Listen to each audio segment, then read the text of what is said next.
Hit TV YouTube channels లో మీ వ్యాపార ప్రకటనలకు మరియు ప్రమోషనల్ ఇంటర్వ్యూస్ కోసం వెంటనే సంప్రదించండి. కానీ ఇప్పుడు ఈ రోజున నేను అదే ఇందాక అంటున్నా, వక్కంత వంశీ చేసిన kind of script Allu Arjun గారు రెగ్యులర్ గా అయితే చేయరు. అది కొంచెం ఎవేగా ఉంటుంది. హీరో కష్టపడతాడు, దానిలోనే అన్ని ఉన్నాయి దేశం కోసం. బట్ ఎక్కడైతే కొట్టాలో అక్కడ దాంగునే సీన్స్ ఉన్నాయి. ఈ హైట్స్ హిమ్సెల్ఫ్. ఈ అబ్జర్వ్స్ థింగ్స్ సర్రెప్టిషియస్లీ. అది ఇప్పుడు మీలాంటి ఒక డైరెక్టర్ ఒక వేరే ఐడియాలజీ హీరోయిజం కి అలాంటివి మీరు చెప్తే ప్రయత్నించవచ్చు. నేను ఇప్పుడే కొంచెం నేను కూడా ధైర్యం పుంజుకుంటాను అంతే. వెళ్ళి ఓకే ఇది ఇలా చేయొచ్చా అని మనం ప్రపోజ్ చేయొచ్చేమో అని అనిపిస్తుంది నాకు. చెయ్యాలి, ఎందుకంటే అంటే ధైర్యం డిఫరెంట్ ఫిల్మ్ ఎలా వస్తుంది. అదే అంటే మెయిన్ స్ట్రీమ్ లో what can we do to make. ఇప్పుడు వన్ థింగ్ అంటే వీళ్ళందరూ చాలా మంచి యాక్టర్స్ కూడా. All are stars are very good actors. I also feel that వాళ్ళ నటన ఒరిజినల్ పొటెన్షియల్ కి తగిన స్క్రిప్ట్లు మనం రాయట్లా. వాళ్ళ స్టార్ ఇమేజ్ ని బాగా ఎక్స్ప్లాయిట్ చేస్తున్నామే తప్ప నటుల కింద వాళ్ళు మనం అసలు 10-15% కూడా ఎక్స్ప్లాయిట్ చేయట్లా. వాళ్ళకున్న అయితే అది రెండు వైపులా జరగాలి. ఆ నటులు కూడా ఎంతో కొంత హంగర్ రావాలి. I must break. లైక్ పుష్పలో ఐ థింక్ అల్లు అర్జున్ గారు బ్రేక్ చేశారు. That I want to do something. I don't care what glamour is, I don't care what audience expect. So అంత ఇమేజ్ ఉన్న వ్యక్తి టప్ తీసావతలు పడేసి నేను మడ్డిగా ఒక లుంగి కట్టుకుని సినిమా అంతా ఉంటారనేది అలా బ్రేక్ చేసే మ్యూచువల్ ఒక మీటింగ్ గ్రౌండ్ ఏర్పడినప్పుడు, ఒక స్టార్ కి దర్శకుడికి కానీ దానికి ఒక మార్కెట్ ఏర్పడినప్పుడు దెన్ ఇలాంటివి జరిగే ఛాన్సెస్ ఉంటాయి. But it has to come from both sides. ఒక సైడ్ నుంచి మనం ఎంత పుష్ చేసినా అటు సైడ్ నుంచి లేదనుకోండి, ఇట్ బికమ్స్ అ ప్రాబ్లం. కానీ కేవలం స్పెక్టికల్ బేస్డ్ సినిమా, కేవలము థ్రిల్ బేస్డ్ సినిమా మనం తీస్తున్నంత కాలం యాక్టర్లు కేవలం స్టార్స్ కింద మిగిలిపోతారు. They cannot become great actors in spite of having the potential. మనము నాకు తెలిసి మన నటులు ఏ అంతర్జాతీయ నటులకి తీసుకోరు నా దృష్టిలో టాలెంట్ పరంగా. ఇప్పుడు ఎవరైతే గొప్ప నటులకి చలామణి అవుతున్నారో ప్రపంచంలో, సో కాల్డ్ హాలీవుడ్ లో కానీ యూరోప్ లో కానీ, వాళ్ళు ఎవరికి తీసుకోరు మన వాళ్ళు. నిజంగా కరెక్ట్ స్క్రిప్ట్స్ పడితే, కరెక్ట్ డైరెక్టర్స్ పడితే. అయితే we are still a star driven, spectacle driven cinema మంది. ఎంటర్టైన్మెంట్ రెండు ఏదో ఒకటి స్పెక్టాక్యులర్ గా జరగాలి. ఇంటిమేట్ నువాన్స్డ్ ఏమంటారు, సునిశ్చితంగా జరిగే భావోద్వేగాలు ఎప్పుడైతే మీరు ప్రవేశపెడతారో నంబర్ ఆఫ్ ఆడియన్స్ తగ్గడం మొదలెడతారు.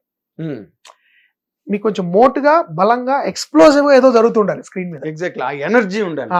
ఎనర్జీ. ఇప్పుడు ఏదైనా మొన్న ఏదో సినిమా నేను చూసాను, ఒక నాకు నచ్చింది ఆ సినిమా, సప్త సాగరదాచిలో, what I don't know which one. Somebody wrote nothing much happens in this film. First half ఏదో రాశారు. అంటే లాట్ హ్యాపెన్స్ యాక్చువల్లీ ఆ సినిమాలో, బట్ నథింగ్ మచ్ హ్యాపెన్స్ అని మీరు రాస్తున్నారంటే అసలు హ్యాపెనింగ్ అంటే ఏమిటో మీకు ఒక డెఫినేషన్ ఉంది. ఆ డెఫినేషన్ లో ఆ సినిమా ఇమ్మడట్లేదు. మీ దృష్టిలో హ్యాపెనింగ్ అంటే ప్రతి 10 నిమిషాలకు ఒక బాంబు పేలాలి అయి ఉండొచ్చు. అదే అప్పుడే మీకు హ్యాపెనింగ్. ఇద్దరు కలుసుకున్నారు, అమ్మాయి నో చెప్పింది, అతను నేను ఇష్టపడి నో అంటే వెళ్ళిపోవడం కూడా హ్యాపెనింగే. కానీ మీకు అది కిక్ ఇవ్వట్లేదు అనుకోండి, ఏం జరగట్లేదండి ఈ సినిమాలో. Nothing is happening. So happening అనే దాని మీద కూడా అభిప్రాయాలు ఉండొచ్చు మీకు నాకు. అవును, ఒపీనియన్ ఈజ్ ఆల్వేస్. మీ దృష్టిలో హ్యాపెనింగ్ సినిమాలో 10 నిమిషాలు పెద్ద ఆటంబం పెద్దది పేలితే అబ్బా స్టార్ట్ అయింది స్టోరీ అనేది మీకు అవ్వచ్చు. అవును, నాకు just being rejected by girl in first 10 minutes maybe happening. అదే మా పిన్ని, మా అమ్మగారి చెల్లెలు పాప ఇప్పుడు లేరు ఆవిడ, అరే సినిమాలో స్టార్ట్ అయితే 10 నిమిషాలు హత్య జరగాలరా ఆవిడకి అప్పుడు కనుక కిక్ వచ్చేది కాదు. For her idea of happening is that. చూడండి మాస్ సైకాలజీ. ఎవరైనా ఇప్పుడు common audience, she is like regular audience. మళ్ళీ కొన్ని విషయాల్లో చాలా అద్భుతమైన టేస్ట్ ఉన్నా అది వేరే. సినిమాలో సినిమాకి నేను కూర్చుంటే 10 నిమిషాలు హత్య అంటే ఆవిడ ఏదో ఒకటి జరగాలి. అదే అంటే పెద్ద స్థాయిలో జరగాలి, కుదపాలి థియేటర్, మిమ్మల్ని కుదపాలి, అనాలి మీరు. అవును, అనకపోతే ఓకే సరే నడుస్తుంది ఏదో నడుస్తుంది. అది మీరు గ్రామాటికల్ గా సినిమా కరెక్ట్ గా తీసిన, ఇమోషనల్ గా ఒక కల్చర్ అలవాటైన టోన్ లో, డోస్ లో లేదనుకోండి, ఇట్ మే నాట్ అపీల్. నాకు చాలా మంది ఒక ఆయన ఉన్నారు, మెసేజ్లు పెడుతుంటారు అప్పుడప్పుడు, మోహన్ గారు మీరు చాలా బాగా తీస్తారు, మన సినిమా చాలా బాగుంటుంది, కానీ మీరు కొంచెం డోస్ పెంచాలి సార్, అప్పుడే ఎక్కువ మందికి అప్పీల్ అవుతుందండి. డోస్ అంటే ఆయన ఉద్దేశం ఏంటంటే ఇదే, అదే మరి ఇంత ఏడ్చే చోట ఇంత ఏడిపించండి, ఇంత అరిచే చోట అంత అరిపించండి, ఇంత హీరోయిన్ ఇంత చూపించినప్పుడు ఎక్స్పోజర్ లిటిల్ బిట్ మోర్, ఇవి వాళ్ళ లెక్కలు. ఇవి ఉంటే నిష్పత్తి పెంచితే ఆడియన్స్ నిష్పత్తి పెరుగుతున్న ఒక లాజిక్. అది maybe there some truth in it అండి, నాకు కూడా తెలియదు మేబీ అది. కానీ నా దృష్టిలో దట్ ఈస్ ఒక మెట్టు దిగడం, ఓకే. అది బిగ్గెస్ట్. మా నాన్నగారు ఒకసారి లెనిన్ కొటేషన్ ఒకటి చెప్పేవారు, మనం మెట్లు ఎక్కేది 3 మెట్లు, కింద ఉన్న వాడిని పైకి లాగడానికి కానీ మనం దిగడానికి కాదు. అది నాకు ఇరుక్కుపోయింది. అదేలేండి. You should try to pull. మీరేమన్నా ఒక మెరుగైన ప్రేక్షకుల్ని క్రియేట్ చేయగలమా మన సినిమా ద్వారా? అదేలేండి. వాడికి కావాల్సిన దానికోసం మనం 3 మెట్లు దిక్కుండే, ఎందుకంటే వాడికి ఏం కావాలో ఎవరికీ తెలియదు. ఇవి కావాలి అని తెలిస్తే స్పష్టంగా అందరూ అవి తీసి బ్రహ్మాండంగా ప్రతి సినిమా బ్లాక్ బస్టర్ అయిపోయేది కదా. ఎగ్జాక్ట్లీ.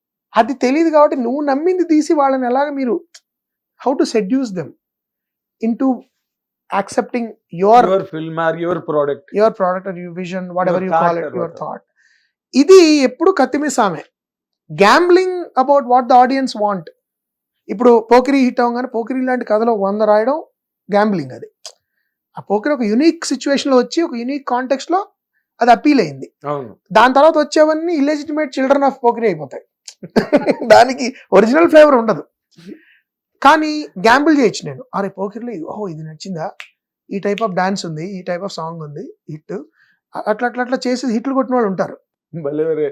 నాకు ఒక అతను చెప్పాడు కదా, పోకిరిలో మొదటి సీన్ ఎంత లెంత్ ఉంది, అలాగే ఇంకో సీన్ రాశాడు. అవును. నెక్స్ట్ సీన్ ఎంత లెంత్ ఉంది పోకిరిలో, అంతే లెంత్ లో ఇంకో సీన్ రాశాడు. కరెక్ట్ గా పోకిరి లెంత్ లో ఆయన ఇంకో కథ రాసి నాకు చదివి వినిపించి ఆ మెజర్మెంట్స్ కూడా చూపించాను. And it might be successful also sir. అంటే ఒక మూడ్ లో కొన్ని వర్కౌట్ అవ్వచ్చు. బట్ నేనేమన్నానంటే అదొక వేరే రకమైన గ్యాంబ్లింగ్ అప్రోచ్. అది that has nothing to with craft. అవును. ఒకప్పుడు అలా సినిమాలు ఇట్లు తీసిన వాళ్ళు ఆ టైంలో ఆ మూడ్ ని, జనాల యొక్క మూడ్, అందులో మీరు చూడండి, నువ్వే కావాలి హిట్ అవగానే నువ్వే నాకు నువ్వే నచ్చావు, నువ్వు వరుసగా వచ్చేసాయి, నువ్వులు వచ్చేసాయి. సో అది ట్రెండ్ అని భావించుతారు. అలా కాకుండా బ్రేక్ చేసుకుంటూ మిమ్మల్ని మీరు రిపీట్ చేసుకోకుండా ఎలా చేయాలి అనేది ఎప్పుడు కత్తిమిస్తాం. Exactly. That takes a lot of effort, that takes. అదే ఇప్పుడు మీరు కూడా చెప్తున్నారు కదా, మారుతున్నాను నేను. బట్ దానిలో కూడా ఏంటి, మీ ఇంటెగ్రిటీ, మీ ఆర్టిస్టిక్ ఇంటెగ్రిటీ ఉంచుకుంటూ మీ సెన్సిబిలిటీ, మీ విజువల్ ఎస్థెటిక్ ని మార్చుకోకుండా ఎలా మీరు చెప్పే విధానంలోనే కమర్షియల్ సినిమా ఎలా చేయొచ్చు. దట్ ఈస్ యువర్ ఇంకోటి కమర్షియల్ సినిమా అంటే ఏమిటి అనే దాని మీద ఇంకా నిర్దిష్టమైన నిష్పత్తులు డెఫినేషన్ లేదండి. నా దృష్టిలో ఎక్కువ మంది ప్రజలు చూసేది కమర్షియల్ సినిమా అంతే. సాగర్ సంగమం కమర్షియల్ సినిమానే, శంకరాభరణం కమర్షియల్ సినిమానే, జగదేగుడి Athiloka Sundari commercial cinema. Every hit film is a commercial. So commercial ఎక్కడ ప్రాబ్లం అవుతుందంటే, ఈ కమర్షియాలిటీని ఎస్థెటిక్స్ కి అప్లై చేసినప్పుడు ఇవన్నీ ఉంటే కమర్షియల్ సక్సెస్ అవుతుంది. కాబట్టి ఆడవాళ్ళని బట్టలు చూపించండి, లేకపోతే ఎక్స్పోజ్ చేయండి, లేకపోతే క్రూడ్ కామెడీ పెట్టండి అని దీనికి ఎగ్జాంపుల్స్ కొన్ని చూపిస్తారు. చూసారు, ఇవన్నీ ఉండడం వల్ల కమర్షియల్ హిట్, కాబట్టి మీరు కూడా పెట్టండి. So this is commercial cinema. ఎప్పుడైతే కమర్షియాలిటీ becomes an aesthetic, that's when it's a problem.